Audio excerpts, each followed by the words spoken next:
d'édition, près de 284 milliards de francs CFA. C'est le coût du nouveau barrage de Gouinan.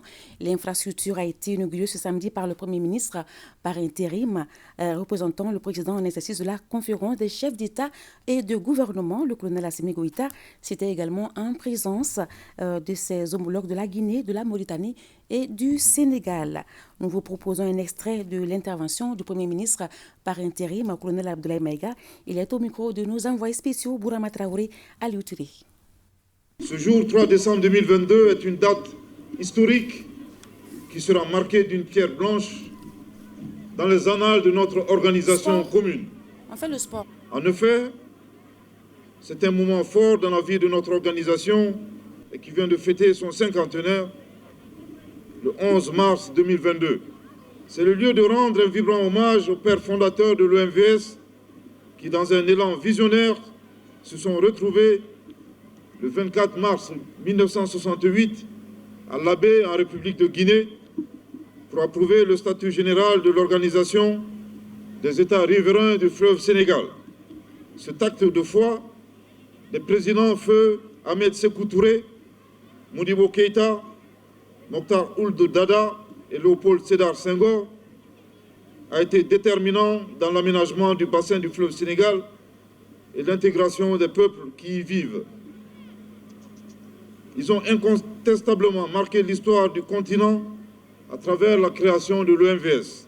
L'ouvrage de Gouinan est le 4e barrage de l'OMVS et son 3e barrage hydroélectrique.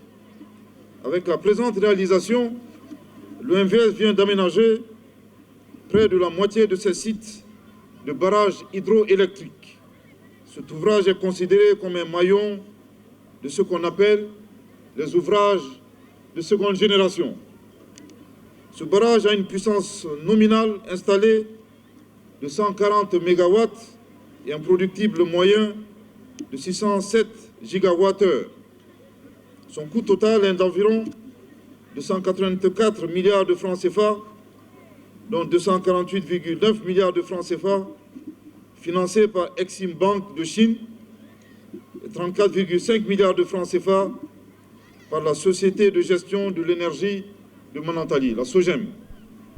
Cette production associée à celle de la centrale de Fellou augmentera la capacité de production de Manantali de 200 à 340 MW. Ce barrage aura pour effet d'entraînement dans le secteur de l'énergie, dans l'espace OMVS. En effet, pour faire transiter l'énergie de Gouinan, l'organisation a mis en place un projet dénommé Manantali 2. Et ce projet vise les objectifs suivants. Augmenter la capacité de transit de l'énergie dans le réseau. Favoriser les échanges d'énergie dans le cadre du marché d'énergie sous-régional. Et enfin, renforcer les capacités de la SOGEM. Il comprend entre autres la construction de 3 lignes. Au demeurant, j'encourage les instances de l'OMVS à diligenter les travaux de ce projet.